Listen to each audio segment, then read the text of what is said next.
Hello everyone, it's Dr. Hurst again, Holly or Sam as you prefer, and I'm doing another read-along for the Romancing the Gothic.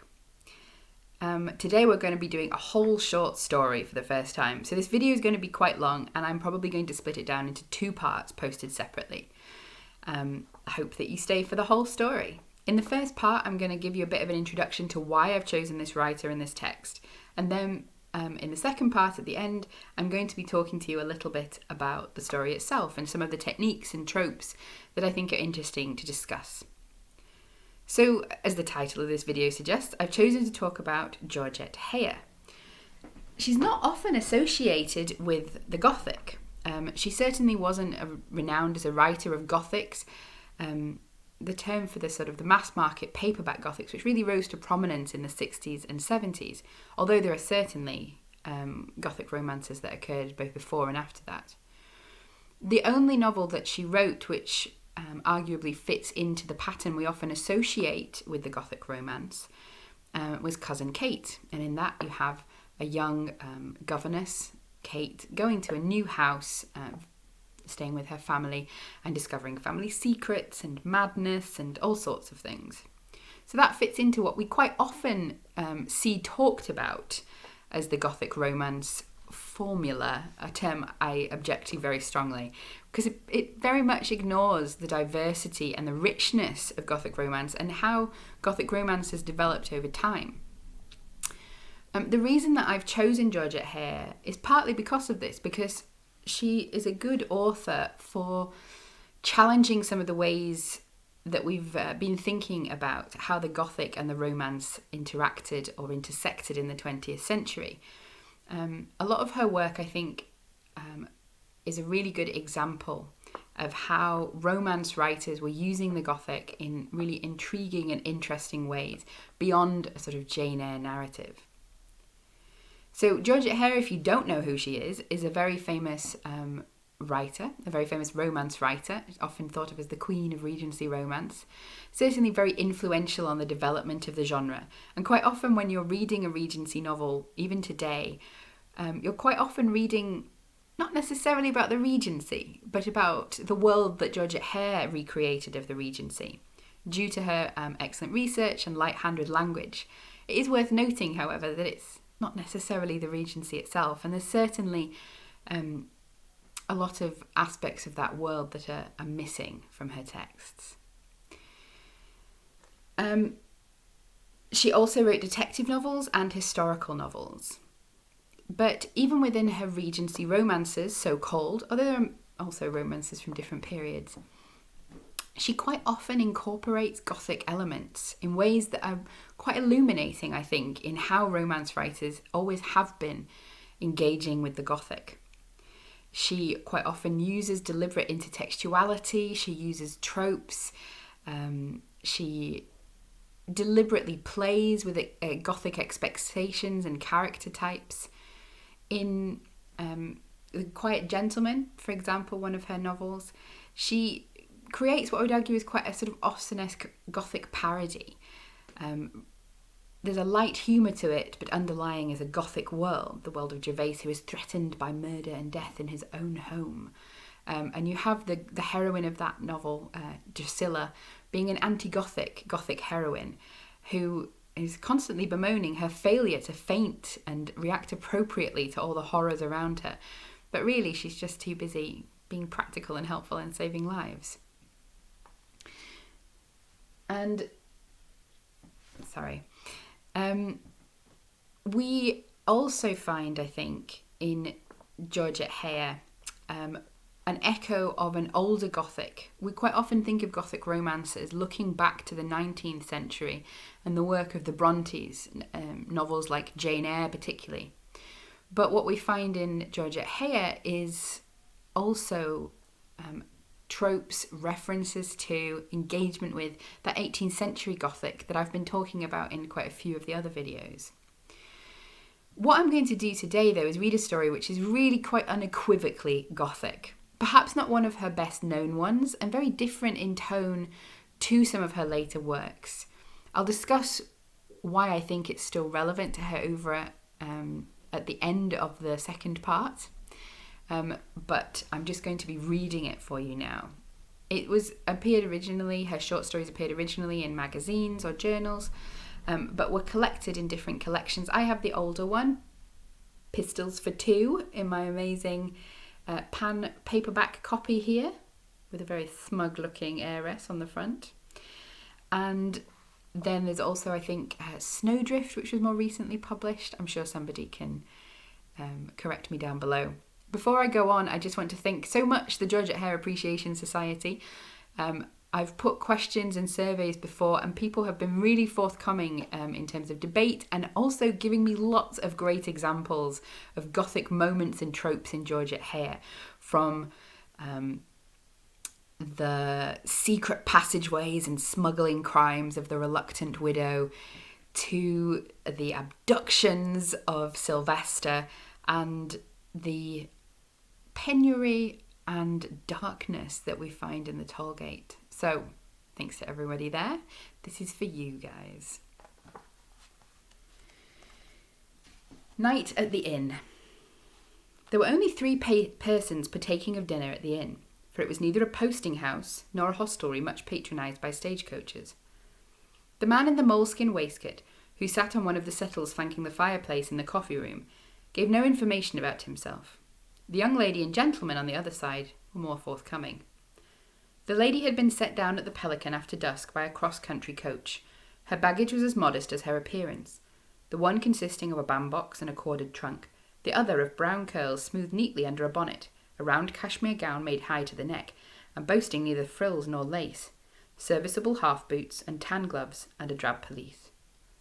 Only 2 things belied the air of primness she seemed so carefully to cultivate: the jaunty bow which tied under her bonnet, under one ear, and the twinkle in her eye which was as sudden as it was refreshing. The gentleman was her senior by several years, an open-faced, pleasant young man whose habit proclaimed the man of business. He wore a decent suit of clothes, with a waistcoat that betrayed slight sartorial ambition. His linen was well laundered, and the points of his shirt collar starched, but he had tied his neckcloth with more regard for propriety than fashion, and he displayed none of the trinkets that proclaimed the dandy. However, the watch he consulted was a handsome gold repeater, and he wore upon one finger a signet ring, with his monogram engraved, so that it was reasonable to suppose him to be a man of some substance. He was fresh from Lisbon, he told the landlord, as he set down his 2 valises in the tap-room, and had landed at Portsmouth that very day. Tomorrow he was going to board a coach which would carry him within walking distance of his paternal home. A rare surprise for his parents that would be, for they had not the least expectation of seeing him. He had been out of England for 3 years. It seemed like a dream to be back again. The landlord, a burly rubicund man, with a smiling countenance, entered into the exile's excitement with indulgent good humour. Young master was no doubt come home on leave from the peninsula, not wounded, he did hope. No, oh no, young master had not the good fortune to be a soldier. He was employed in a counting house, and had no expectation of getting his transfer from Lisbon for years. But, with offhand pride, he had suddenly been informed that there was a place for him at the headquarters in the city, and had jumped aboard the first packet. No time to warn his parents. He would take them by surprise, and wouldn't they gape and bless themselves at the sight of him, by Jupiter? He had meant to have put up at the Swan in the centre of town, but such a press of custom had they that he had been obliged to turn him away. The same at the George. He hoped he was going to be more fortunate at the Pelican. The landlord, gently edging him into the coffee-room, reassured him. He would have a good bedchamber, and the sheets well aired, a hot brick placed in the bed, and a fire lit in the grate. The gentleman from Lisbon said, "Oh, thank the Lord for that. I've had my fill of tramping from inn to inn, I can tell you. What's more, I'm devilish sharp set. What's for dinner?" He was promised a dish of mutton and haricot beans, with soup to go before it, and a dish of broccoli to accompany it. He rubbed his hands together, saying boyishly, "Mutton? Real English mutton. That's the dandy. That's what I've been longing for any time these 3 years. Bustle about, man. I can eat the whole carcass." By this time he had been coaxed into the coffee-room, a low-pitched apartment with shuttered windows, one long table, and an old-fashioned hearth flanked by high-backed settles. On one of these, toasting her feet, sat the young lady. On the other, his countenance obscured by the journal he was perusing, was the man in the moleskin waistcoat. He paid no heed to the newcomer, but the lady tucked her toes under the settle and assumed an attitude of stiff propriety. The gentleman from Lisbon trod over to the fire and stood before it, warming his hands, After a slight pause, he observed with a shy smile that these November evenings were chilly. The lady agreed to it, but volunteered no further remark. The gentleman, anxious that all the world should have a share in his joy, said that he was quite a stranger to England. He added hopefully that his name was John Cranbrook. The lady subjected him to a speculative, if slightly surreptitious, scrutiny. Apparently she was satisfied, for she relaxed her decorous pose, and said that hers was Mary Gateshead. He seemed much gratified by this confidence, and bowed politely and said, "How do you do?"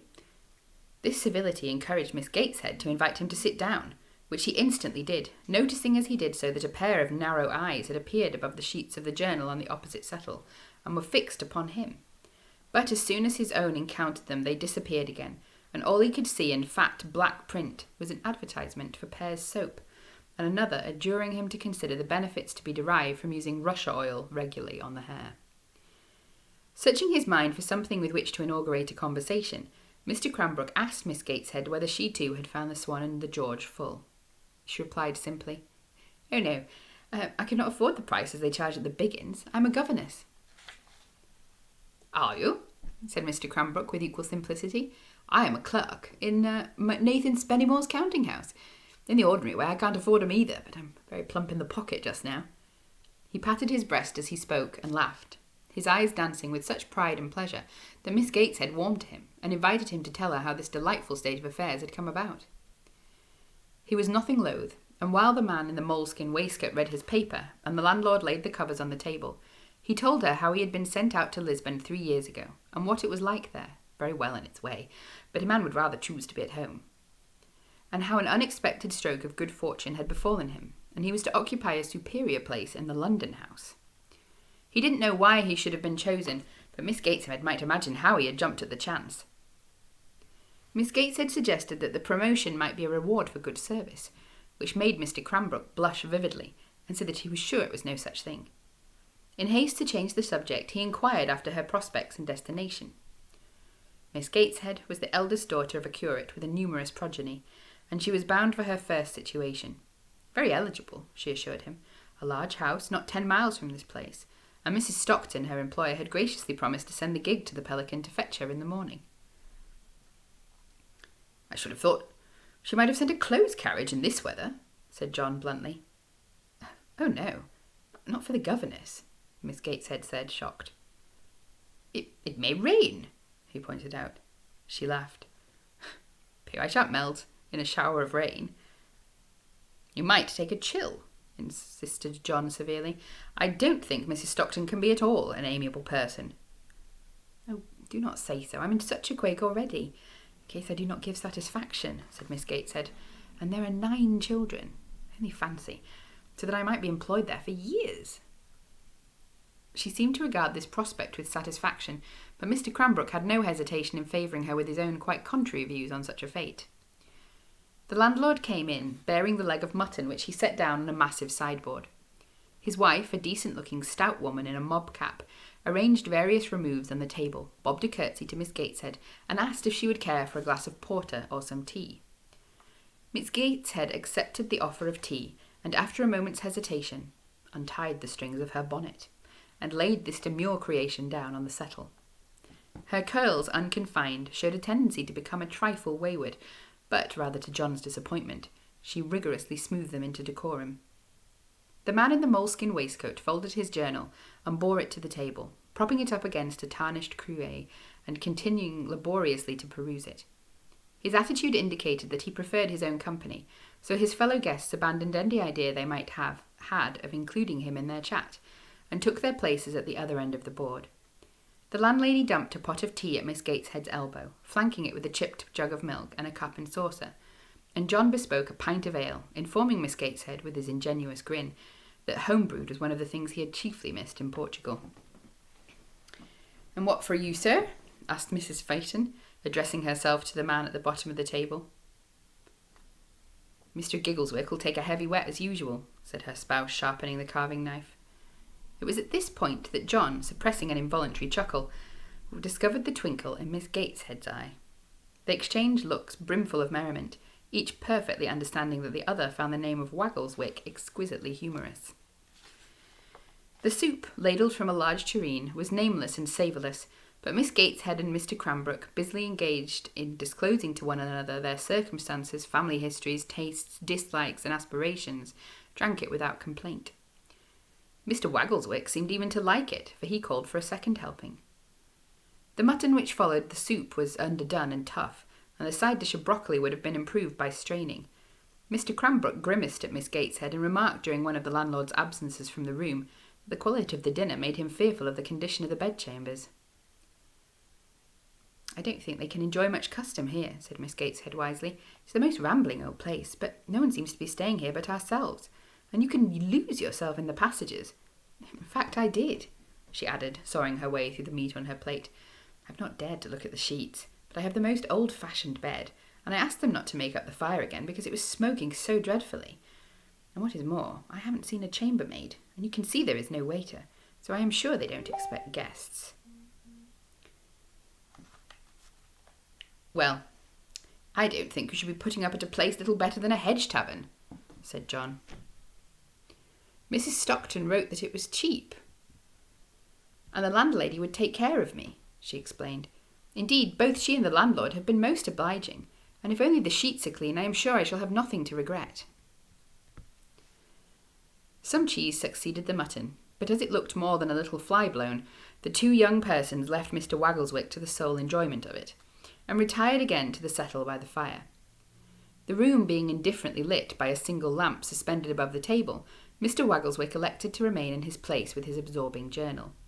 When he had finished his repast, he noisily picked his teeth for some time, but at last pushed back his chair and took himself off.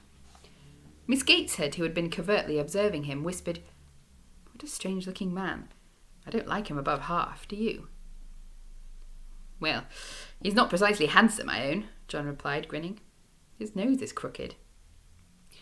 "Broken, I'd say. I dare say he's a pugilist." "How horrid. I'm glad I'm not alone with him here." That made him laugh. "Why, we can't accuse him of forcing his attentions on us, I'm sure." "Oh, no, but there is something about him which I cannot like. Did you notice how he watched you?" "Watched me? He barely raised his eyes above the newspaper." "He did when he thought you were not looking at him. I knew he was listening to every word we said, too. I have the oddest feeling that he may even be listening now." "I would wager a rather large sum he's consuming another of his heavy wets in the tap," said John. The door opened as he spoke, and Miss Gateshead's nervous start was infectious enough to make him look round sharply, but it was only the landlady, who came into the room with a tray on which she began to pile the plates and cutlery. She remarked that it was a foggy night, so that she had tightly closed the shutters in the bedrooms. "Quite a lot of fog hereabouts, we do," she said, wiping a spoon on her apron and casting it into a drawer in the sideboard. "Like a blanket it'll be before morning, but I'll clear off. I come from Norfolk myself, but a body gets used to anything. It's the clay." "Who's our fellow guest?" asked John. "Mr. Waggleswick? He's an agent of some sort. I don't rightly know. Travels all over by what he tells me. We've had him here 2 or 3 times before. He's not much to look at, but we don't give no trouble. I'll bring your candles in presently. Your room is at the end of the passage, sir. Turn to the right at the top of the stairs, and you'll come to it. Frightened took your bags up." Well, I'm going to stop there because we're at the 18-minute mark, and I'll get back to you later on. We've had the setup there a little bit. We're mostly in the romance, this meet cute in an inn in the middle of nowhere. But hopefully you can begin to start to feel a little bit the rising tension. Anyway, I will see you later, and I hope you enjoy the rest of the story when we get there.